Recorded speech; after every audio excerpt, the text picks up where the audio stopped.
Today on UCM's The Buzz. At one point of time, they were in love, right? Who's to say that they were? So we really don't know. I mean, speculation. She doesn't have a baby. Kim does. You cannot bring Halloween to an award show. Like, you cannot bring dominatrix, French maid, and prostitute to an award show. I think if we would stand up for everybody's rights, not just our own, and if we see an injustice, perhaps we, using our privilege, could say something to squash that injustice. What is a tip for someone to look at self and make sure that they're being responsible socially? That is one of the hardest things because we don't typically like to police ourselves. Yeah. We are trained in society to police others.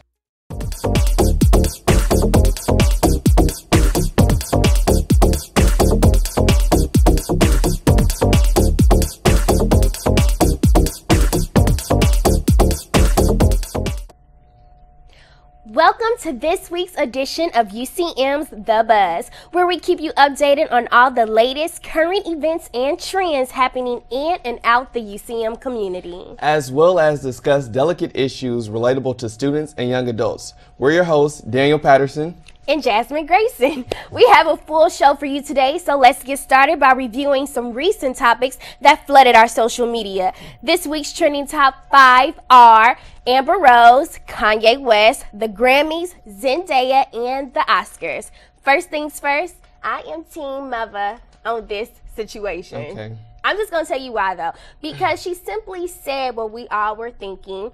Tyga and Kylie's relationship is just inappropriate. But she has no business speaking on something that doesn't even involve her. She was in an interview. Kanye said it best. He said, if Kim had wanted me when I wanted her, there would be no Amber Rose. And I agree. Like, what has Amber Rose done besides? Okay, I do agree with that. I normally am Kim Kardashian because I respect her, businesswoman. But I just understand where Amber was coming from when she just spoke on the situation and said that their relationship is inappropriate. But Kanye was totally out of line when he said that she was so dirty. He had to take 30 showers before he got with Kim because of her. But my thing is, if someone attacks your wife, you're going to attack back. That's his family. That's, the mother of his child. So, he feels some type of way. Well, he should have handled it. I would attack back. Well, yeah. But he should have handled it more delicately because at one point of time they were in love, right? Who's to say that they were? So we really don't know. I mean, speculation. She doesn't have a baby. Kim does. I mean, speculation. Yeah, so. But Kanye West, he's always going off in a rant. He's so argumentative, just like he was after the Grammys. True that. The Grammy performance was amazing, though. In my opinion, Kanye, he's a man about vision. He loves visuals, and so I feel like, for that song, that was the right visual. For the light to shoot up to the sky, it's kind of like he's sending the song to his mother and his grandmother. So I really enjoyed that part of the Grammys. Well, speaking of award shows, recently Giuliana Rancic had commented on Zendaya's gown and hairstyle when she walked the red carpet. She said that her hair, it was in dreads, reminded her of patchouli oil and weed. And I just thought it was so stereotypical of her to say that. It really was. She not only attacked Zendaya, but she attacked the entire African-American race or anyone with natural hair, dreads, anything like that. I feel like she attacked all of them. And then her apology, it was so general. It wasn't like she wasn't taking responsibility for what she said. I don't think it was genuine. I said general. Well, I don't think it was genuine. Oh yeah, I agree with you. I don't think it was genuine at all. Like, it felt like she just placed blame on other people instead of taking responsibility for what she said. So. But Zendaya's response was so eloquent, and I was just like, oh, I got a newfound respect for that girl. And especially for someone that young to respond like that. She handled it like a lady, and she left it at that. Like, this is my statement. And I'm done, so I really commend her on that. So yes. Oscars talk. I just want to say I was so happy when Common and John Legend won that award. Yes, I think that was a major milestone for African American people as a whole. To see those two African American males up there receiving the Oscar for an incredible song, loved it. But a lot of events took place on campus these past few weeks, ranging from the career fair to spoken word artists to Unity Week and more. Let's check out the events while we discuss in our campus recap.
The Spring Career Expo took place on February 18th in the Multipurpose Building and featured around 200 employers that met with students across all majors to discuss full-time and internship opportunities. Jasmine, I attend the Career Expo every semester, and though I'm not at the point where I'm ready to step out and look for a job, it's all about networking. Absolutely. I think that UCM does a wonderful job of granting the students this opportunity to network, to prepare themselves for the workforce. And I really congratulate them for giving us that opportunity. Yes, I agree. So the Association of the Black Collegians held their Black Chronicles February 19th in Wood 100. It was a program that featured choir and dance performances, as well as a lecture from guest speaker Mark Carter. So I know that you had a chance to have a one-on-one conversation with him. How was that? The conversation was enlightening and inspiring. Mr. Carter, he's visited Africa, and he told his story. And I feel like that's really good. He's educated, so a Black man who's educated, you already won a point in my book. So our discussion, he was an actual director at a university. And so I feel like he understands what African Americans go through on a predominantly white institution. So, speaking to him, it was really enlightening, and he really gave me a lot of insight. So it was a wonderful event. It really was. My favorite part was the dance performance. I thought it was wonderful how they showed the evolvement of dancers throughout the decades. And watching Belle-Shae Stokes direct the choir was so entertaining. And she's jerking all the time, 24/7. And she uplifts the choir, so she gives them that energy. She showed it. Yes. And it was nice to hear Janae Wilson sing the National Black Anthem. I love her voice. I've been going to school with her since high school. Really? So yeah, I'm very used to her voice. So every time she sings, I'm like, go girl. And also, the Black National Anthem was written by one of my fraternity brothers, James Weldon Johnson. So, that's a Black history fact. If you didn't know that, you know it now. And also, speaking of that, UCM's National Panhellenic Council hosted their annual Greek Switch as part of NPHC Week. The Greek organizations poked fun at each other, all in good spirit, by acting out as a different organization other than their own. I saw you. Yes, I participated in the Greek Switch this year, which I participate every year. And, it's all in fun and games. We play off the stereotypes that the media has of us and whatnot, but it's all in fun and games. We know that's not who we really are, and that's not what we really portray. It's just, it's just fun. It's just to have fun and show the campus that, it's unity. So that's really what it's all about. Yeah, I actually think it's one of the more fun events that NPHC hosts every year. And I've actually been to every single Greek Switch, and it's so funny, especially watching the boys dress up as the girls and try to mimic with their voices and stuff. It's hilarious.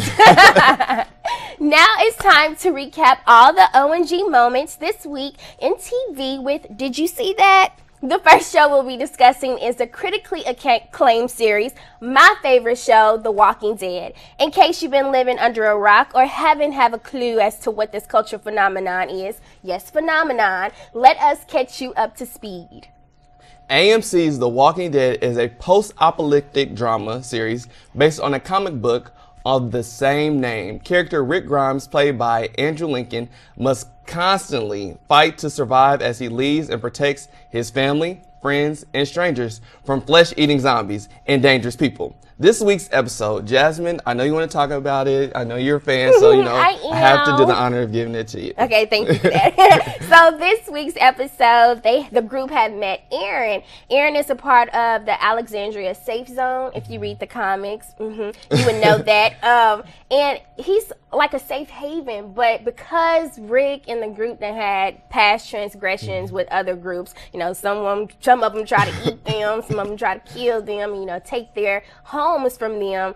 He was really weary of his presence. So what he do is punch him in the face. So I'm like, oh my God. So Michonne, who I think I would be if I was her in real life, like if we had zombies running around, I would be her. You'd be Michonne. I would be Michonne. She gets Rick to accept him and actually take a chance. So at the end of the episode, they got a chance to actually be outside the walls of the Alexandria Safe Zone. So hopefully good things are in store for them. Definitely. I'm not a fan of The Walking Dead, but I did happen to watch this episode, and it was incredible. So, I might become a Walking Dead fan. I might become one. It'll be fun to talk about that with you. It would be. So on a very different note, the next show we'll recap is The Book of Negroes. The Book of Negroes is an epic TV miniseries featured on BET based on the book by Lawrence Hill. Ajane Ellis portrays Aminata Diallo, a resilient African woman who endures an immeasurable amount of pain as she is captured and enslaved as part of the transatlantic slave trade. Cuba Gooding Jr. and Louis Gossett Jr. also stars in this powerfully compelling story, which was extremely gut-wrenching for me to watch. Yes, it was. It definitely was, especially how they take the story from Africa. And, you know, a lot of people don't really get to see that in the movies. They just see, you know, slavery, but they don't get to see like what Africans went through to get the journey over. The journey over, definitely, you know, being snatched from your family. And so they did a really good job at portraying that. So I really commend the writers and directors of that. Yes, especially the first part of the series, how her mother and father was killed in front of her. She was dragged on the ship. They were fighting. She was sold and unfortunately raped and then had her baby taken away from her. Like I said before, gut-wrenching. Yeah, if you have not seen this, you need to check it out. Agreed. Next up is another BET series, Being Mary Jane. Gabrielle Union stars in this sophisticated drama as a successful broadcast journalist, Mary Jane Paul. Mary Jane must balance her career, family, and love life while she tries to keep from falling apart in this week's episode. Now, I got to give you like a little back history on this. Being Mary Jane actually started off as a pilot movie, and they wanted to see, you know, how the show would go, how people would react to it, and it got so many views that they kicked off the first series, which was incredible. I watched the entire season, and Gabrielle Union is phenomenal. Like, she plays this role to like the T. I don't know if she actually, you know, I don't want to go into that. We're not going to go into her real life. We're not going to her real life, but I mean, she might have a little experience with this. So this episode was hilarious to me. Her and her niece, Niecy, had an argument. I was cracking up. I'm sorry. That was funny. And then it was terrible when she actually caught Niecy and her first baby daddy having sexual relations on her bed. I said, crazy. Oh my gosh, how dare you? The disrespect. She's letting you live in her house and you're just disrespecting her like that. She ain't living in there no more. She ain't there no more. We're going to take a quick break, but don't go away because we have a lot more coming up on The Buzz. Also, we're talking race relations on campus in all seriousness. Is there unity, division? How can we improve them? Trust me, you do not want to miss this discussion we're having with the help of our special guest, social justice advocate, Dr. Tara Napoleon. So stay tuned. You're watching UCM's The Buzz. I choose red for unlimited possibilities. I choose red because my family is less than an hour away, but I still get to be independent. I get to apply my classroom experience to my everyday life. That's why I chose red. Okay, that'll work. Why do you choose red? Choose red. Choose red. Choose the University of Central Missouri. Choose red. Kidding, that was a joke. Welcome back to UCM's The Buzz. Over 50 years ago, Dr. Martin Luther King Jr. shared his I Have a Dream speech with the world, where he proclaimed his hope for a more racially integrated and equal country. Today, many agree that his dream has been fulfilled in schools, jobs, and just about every public place has become more diverse and racially integrated. UCM in particular has a variety of different races and ethnic groups on campus, which leads us to our conversation today discussing the current state of race relations on campus. We have social justice advocate and advisor in the College of Humanities and Social Sciences, Dr. Tara Napoleon Clifford, here to educate and discuss this issue further with us. Welcome, Dr. Tara. How are you doing? I'm fine, thanks. How are you? That's great to hear. Tara, can you tell us more about what you do on the UCM campus dealing with social issues? Sure. Well, first of all, I'm an academic advisor, so I work with students, all students in the humanities. If you're a digital media production major like you two are, then you're public relations, but in the same area. So I'm your academic advisor and work with all students regardless of race. However, as a social justice advocate, I teach as an adjunct in the Women, Gender, Sexuality Studies department, and I focus a lot on intersections of race and gender and race and sexuality. But race is always a hot topic and an interesting one to speak with students about in class. Agreed. It really is. What are your views on the current state of race relations on campus? Well, I think since we have an African-American president, President Obama, that many people believe we're in a post-racial society. I would not agree with that, because the violence towards African-Americans in general and African-American young males, which we've seen in the media over the last couple of years, is definitely still a hot topic, if you will. So I think on our campus that we need to work by being good neighbors with our, Whiteman Air Force Base, which is very racially diverse, as well as our community, and get to know that all three of these entities, UCM, Whiteman Air Force Base, and the community of Warrensburg, all needs to work together and realize that we have a very diverse student and or, soldier community that we need to support. So this post-racial society, I think, is kind of a misnomer that we need to talk about a lot. So I want to ask you, do you see division on this campus? From my perspective as an academic advisor, not in the public realm, but if I asked individuals about how they feel and take the student voice, and there are more things happening on campus than the public can actually see. So do you see a way to bridge that gap within the community and possibly, the diversity on campus, like where we can actually come together as one? And I think it's a process. I think that we need to identify and eliminate this social oppression, both with individuals, comes down to understanding what we have as privilege. If we don't understand what our privilege is, then we can't place ourselves in this line of equity, if you will, to figure out what we have versus what somebody else doesn't have. I think if we would stand up for everybody's rights, not just our own, and if we see an injustice, perhaps we, using our privilege, could say something to squash that injustice. Maybe the person that caused the injustice didn't know that they were being oppressive. But if you used, okay, let me just give you a little scenario. I'm a white person. If I saw somebody calling somebody of color a name, maybe they don't know that the name they're calling them is a bad name. Maybe they came from an area that's something they used all the time. But if we don't educate them, and I use my privilege to step up and stand up for somebody that doesn't have that privilege, maybe I can plant a seed so that later that person who provided or did that injustice won't do it again. But standing up and using your privilege to make a change for those small instances that you have happen all the time. We have to take care of our own backyard before we can worry about everybody else's backyard. So. All right, and I have one more question. The campus really focuses on diversity. Do you see that the campus doing a really good job at diversifying the college campus, or do you see, areas where they could improve it? Okay, well, I think we have both good and bad things happening. First of all, we're recruiting a lot of students of color to come to campus. We're trying to make sure that our student body is very reflective of the society around us. However, we ask students to come to campus and we don't provide a whole lot of resources.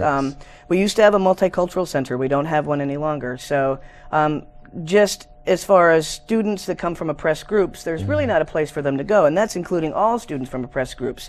Students of color, students who identify as LGBT, trans students, students that come from low-income families. We need those kinds of resources to support the students that don't have the resources that every other student has. It should be a much more fair and equal playing field. Okay, so I want to ask, how does it make you feel when you walk in the union and you see all the African Americans in one group and then the Caucasians on the other side of the union and then the Middle Easterns or Asians on one side of the group? It's very separated, and I wanted to ask you about that. How can we mingle together? Well, society, we self-segregate. If you look at neighborhoods, you have neighborhoods that are primarily African American or primarily Middle Eastern or whatever. What we need to start doing is start placing ourselves in uncomfortable situations so that those situations we can start mixing more.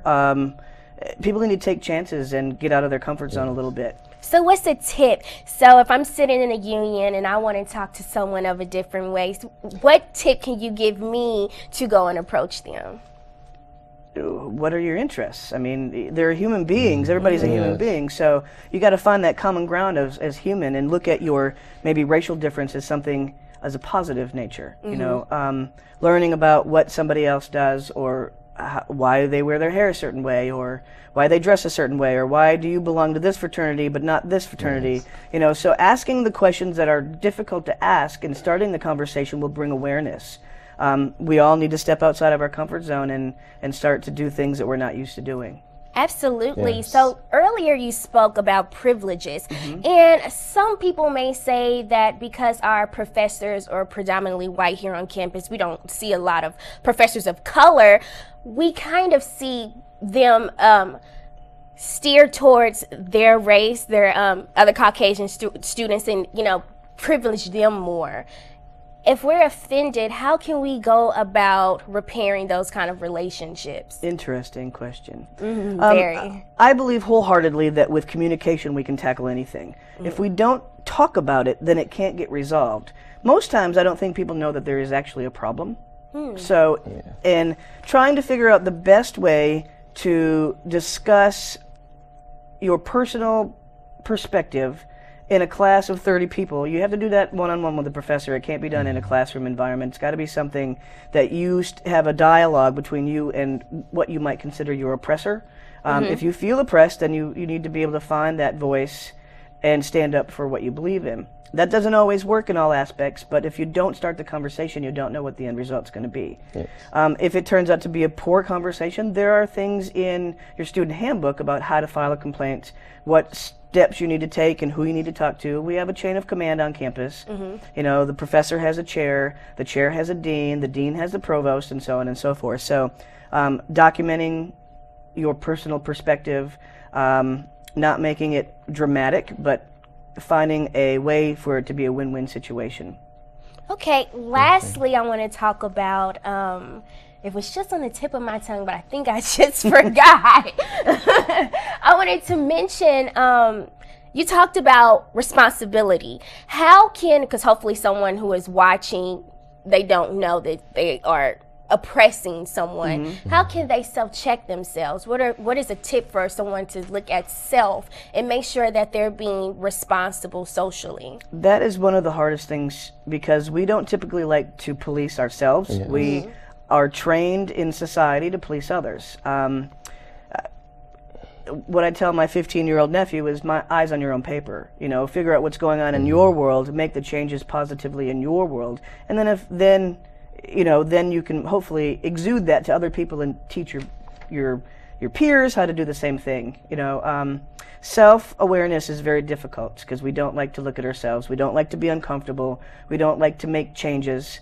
I think all faculty and staff have that responsibility to make students do that self-awareness check, as do organizations on campus. You know, let's talk about who we are and how we can become better people. Not, if you always try to fix everybody else, you're just going to end up with a headache at the end of the day. You can only be responsible for yourself and your peers. You know, hopefully that, like I said, you know, leaks out to the rest of your peers so that everybody acts in a way that is, you know, peaceful, supportive, inquiring of other people rather than just your own.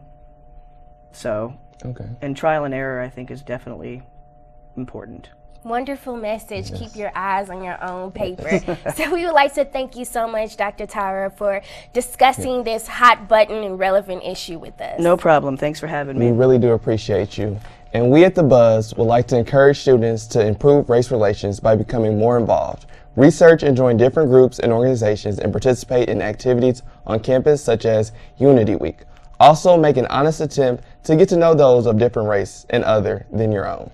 Lastly, be aware of negative stereotypes you may have regarding another race and how you can affect other people's and how other people can affect you. All right. Again, thank you, Tara. And we recently went around campus to get students' perspectives regarding race relations as well as diversity. Let's take a look.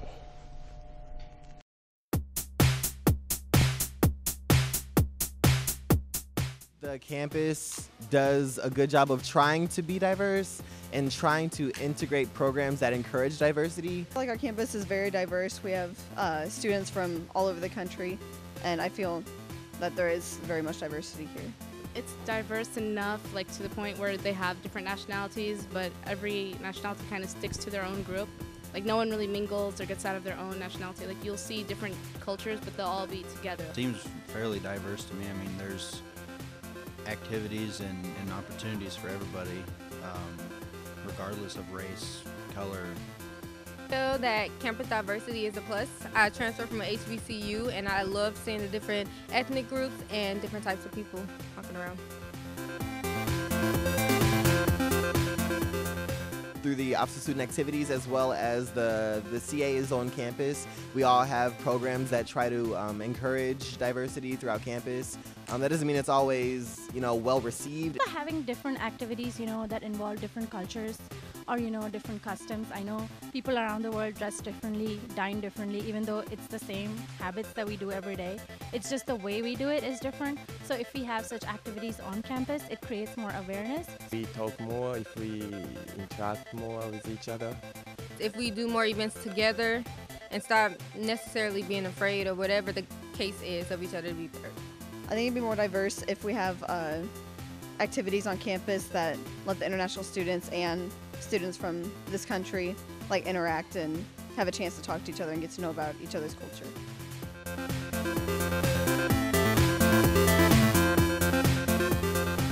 I feel comfortable because I really like and I really enjoy learning about different cultures and like seeing what people's backgrounds are, where are you from, what's your language, what's things like back at home, what's different for you here. Yes, I do, because I grew up in a small town and we always accepted everybody no matter their race, and we always interacted since we knew everybody. I do, because I feel like I understand it, because I've been interacting with Americans and I've been interacting with Middle Easterners, and like I've traveled, so I interact with a lot of different people, so for me it's comfortable. Yeah, I feel comfortable interacting with different races. What I do not feel comfortable with is how they might respond to it, because a lot of things can be misinterpreted, and I don't know what they value or things of that nature.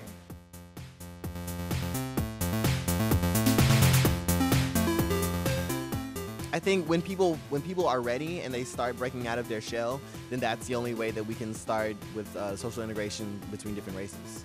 Just being friendly, being nice, and saying hi to each other. Well, you could do something that kind of brings them all together. Like they all came here for a reason, which is for college to learn or something like that. So you could make something else that brings them also closer together, like different groups, they could be more open, they could advertise the groups better, because I know that usually people aren't always aware of the different groups that are on campus and things like that. I think the first thing that would help changing that is the whole topic of racism, just stop talking about it. Just by talking, if at all anything. I think that is the easiest way.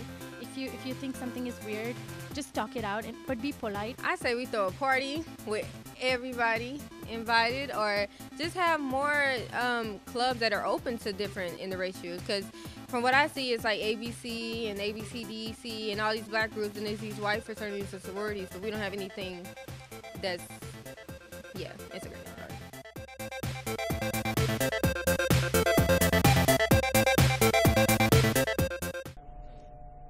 So I know I just said it, but I can't thank you enough. So I'm going to say thank you one more time for joining us, and we hope to have you someday soon. Yes, sure. We really do appreciate it. Be glad to be back. We're going to discuss some of the hits and misses from award season with our style expert, Brianna. And also reveal our exclusive interview with the creators of the popular clothing line, Live Above Wealth. Next up on UCM's The Buzz.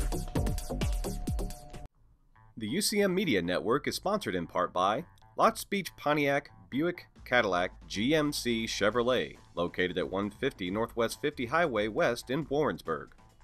Johnson County Title Company at 313 North Holden in downtown Warrensburg. Callis & Associates, Integrated Marketing at 2650 South Limit in Sedalia. And Pizza Hut, with 3 locations to serve you, 914 North Simpson Drive in Warrensburg, 1501 North 2nd Street in Clinton, and 1425 South Limit Avenue in Sedalia. Welcome back to The Buzz. Award season has just wrapped up, so it's time to call out those who rocked the red carpet and those who failed miserably. That's right, Daniel. We'll discuss this season's red carpet winners and losers. But first, let's check out this week's hot looks around campus.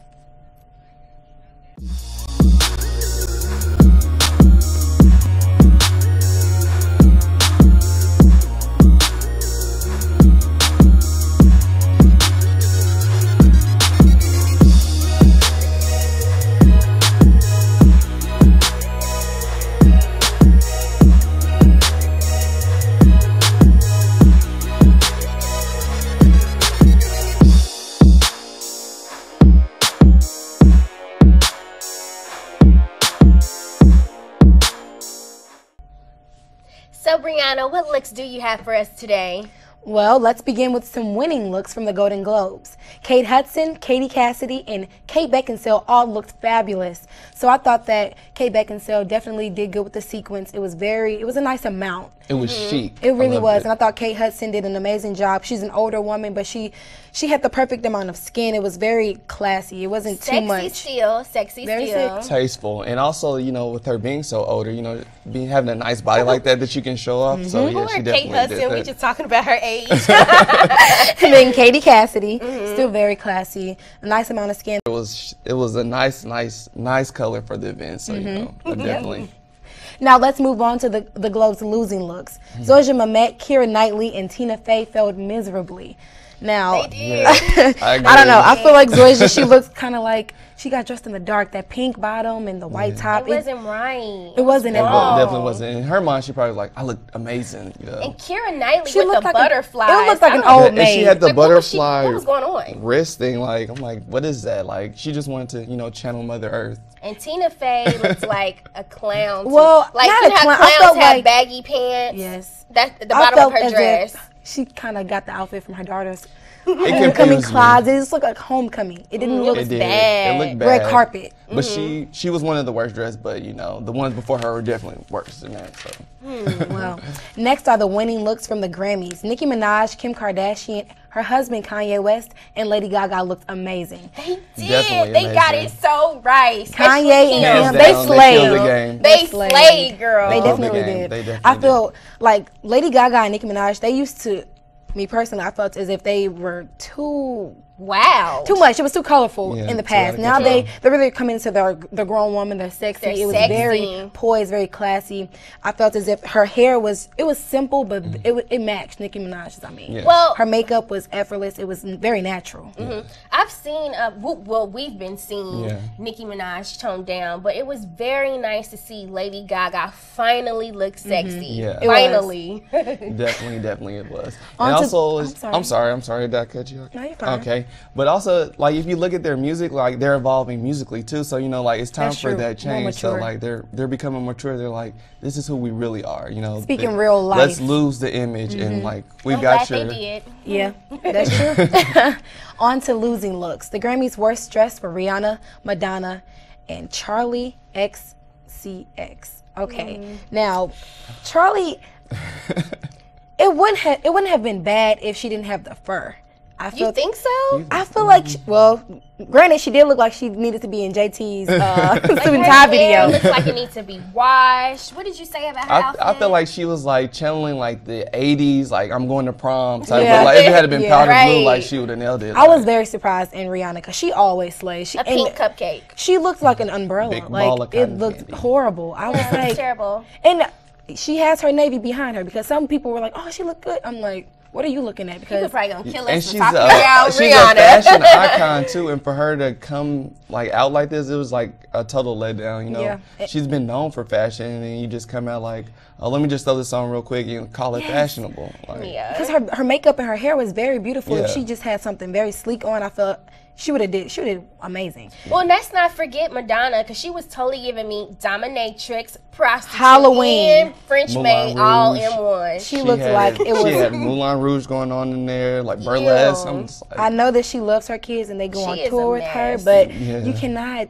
bring Halloween to an award show. Like, you cannot that bring was dominatrix, French maid, and prostitute to an award show. Like, no, she's getting old. She has to tone down. She just needs to tone it down. I feel like if she does tone it down, we're going to be surprised. So it's like she wants to keep her image. All right. Our last award looks are from the Oscars. The red carpet winners were Lupita Nyong'o, Scarlett Johansson, and Jennifer Lopez. They did amazing. A lot of people kind of get on Lupita a lot, but I feel as if... You think so? Yeah, because everything she wears is amazing. To me, she slays, personally. But some people, it's almost, I guess, a hit and miss with Lupita, but this time she did amazing. Like the white pearls just very on her chocolate skin. Her skin is so beautiful. That contrast was beautiful. It was very good. It was beautiful. And then Jennifer Lopez. Like, that was my favorite of the award season. She was hands down. nice. She never ages. Nice. The deep V with the nude dress. It was like, this is J-Lo. You know, she's known for going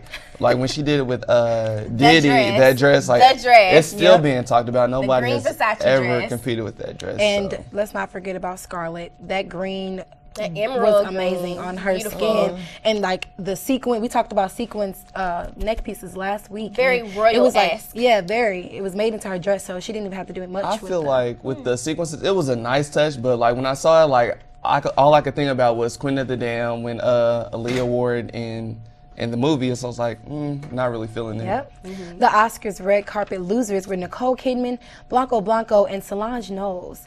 Now, Blanco, she looked just like Katniss Evergreen from Catching Fire. Oh my goodness, I don't know what she was thinking. Like, it just looked like a costume.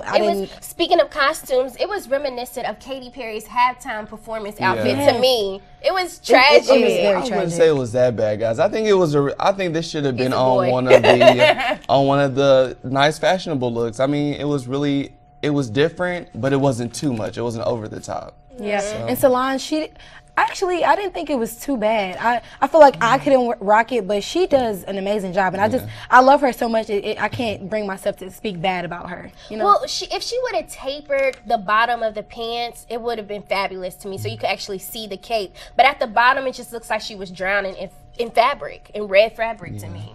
The Knowles women, I feel like they can rock anything. So I mean, I'm not a big fan of the outfit. I feel like the pants could have been tapered. It could have been a lot sleeker and less fabric, but she still looked amazing. And Nicole, that slit, that color, the color was not flattering. It wasn't good at all. To me, it looks like puke on her pale skin. I hated it.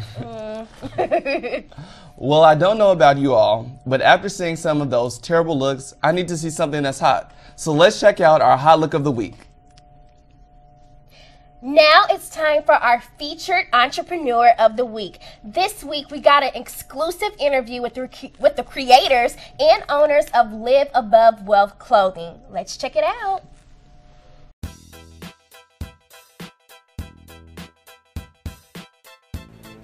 Live Above Wealth came from me and a group of my friends. We came up with the name when we were in college. The logo for my clothing line was designed by Dre Chambly.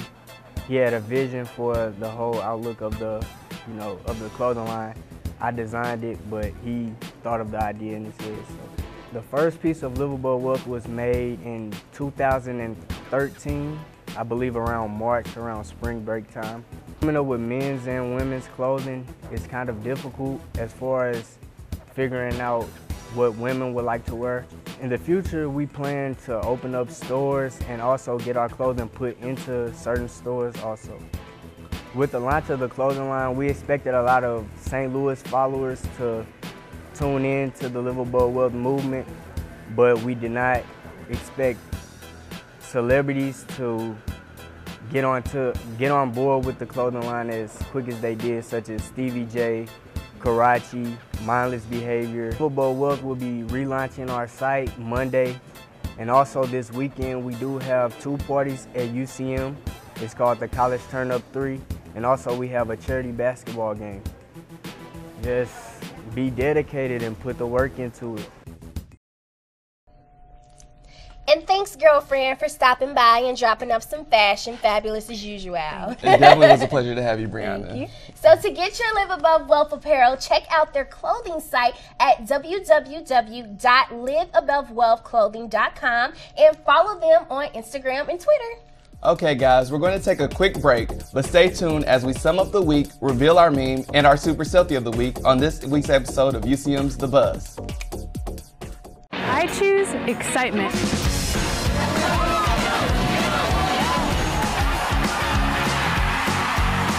I choose to make a difference.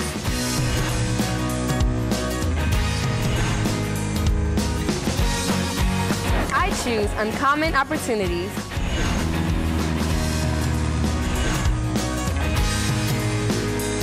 I choose red to experience learning to a greater degree. Choose red. Choose the University of Central Missouri. Daniel, if you had to sum up this week in one word, what would it be? I said informative last week, so I'm going to say it was, I need a word, Jasmine, you help me out.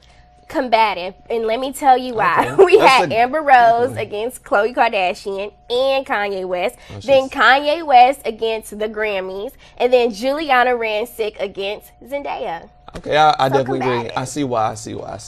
Yes, definitely. And we went on campus and asked students to sum up our question of the week. Let's see what they had to say.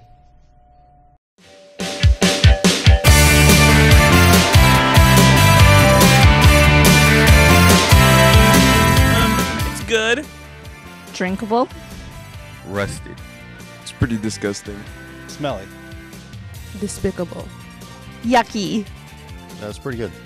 Terrible. I would describe it as flat. It's gross. Weird. Tainted. It sucks. Disgusting. Tastes kind of weird. Poison, for sure. It's gross. I drink my own. Let's take a look at our meme of the week.